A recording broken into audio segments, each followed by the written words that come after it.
हिंदी अनुवाद घड़ी साज का रहस्य। टिकविल नाम के शांत से शहर में मिस्टर टिमस नाम का एक बूढ़ा आदमी रहता था। उसके पास एक छोटी सी दुकान थी जिसमें हर तरह की घड़ियां थीं, दीवार घड़ियां, कोयल घड़ियां, जेब की घड़ियां और एक तो ऐसी थी जो हर घंटे संगीत बजाती थी। सभी उसे समय का जादूगर कहते थे क्योंकि उसकी देखभाल में कभी कोई घड़ी बंद नहीं होती थी। लेकिन मिस्टर टिमस के पास एक रहस्य था। उसकी दुकान के नीचे एक जादुई घड़ी छिपी थी। वह सिर्फ समय बताती नहीं थी, वह समय को मोड़ सकती थी। एक टिक में आप अतीत में जा सकते थे और एक टॉक में भविष्य में।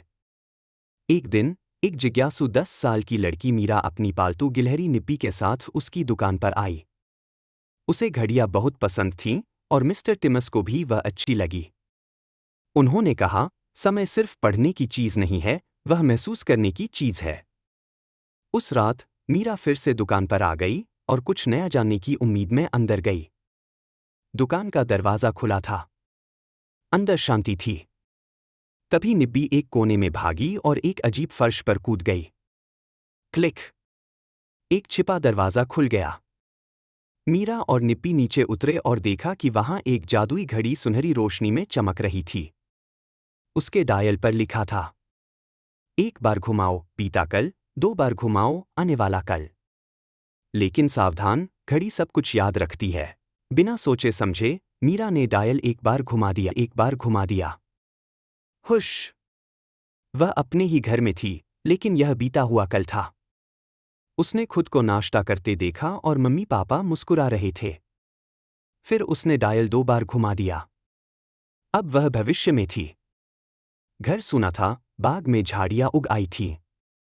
कैलेंडर में साल लिखा था 2040। बाहर गई तो देखा, टिकविल में रोबोट और उड़ती साइकिलें थीं। लेकिन कुछ गड़बड़ थी। दुकान में जादुई घड़ी अपने आप घूमने लगी। उसे मीरा की शरारत का पता चल गया था। समय बिखरने लगा, कल और कल की बातें आपस में मिलने लगीं। अचानक मिस्टर टिमस प्रकट हुए और बोले, तुमने जो तोड़ा है, उसे ठीक करना होगा। वे दोनों समय के गियरों में घुसे, पहेलियां सुलझाईं, भूल चुकी यादें ढूंढीं और हर रहस्य को जाना। आखिरकार मीरा को समझ आया, वह घड़ी सिर्फ गियर से नहीं चलती, वह दया, सच्चाई और आश्चर्य से चलती है। मीरा ने धीरे से कहा, माफ करना, और डायल को फिर से उस पल पर घुमा दिया जब यह सब शुरू हुआ था। सब कुछ फिर से सामान्य हो गया। उस दिन के बाद मीरा ने समय को कभी हल्के में नहीं लिया। वह मिस्टर टिमस के पास अक्सर जाती थी,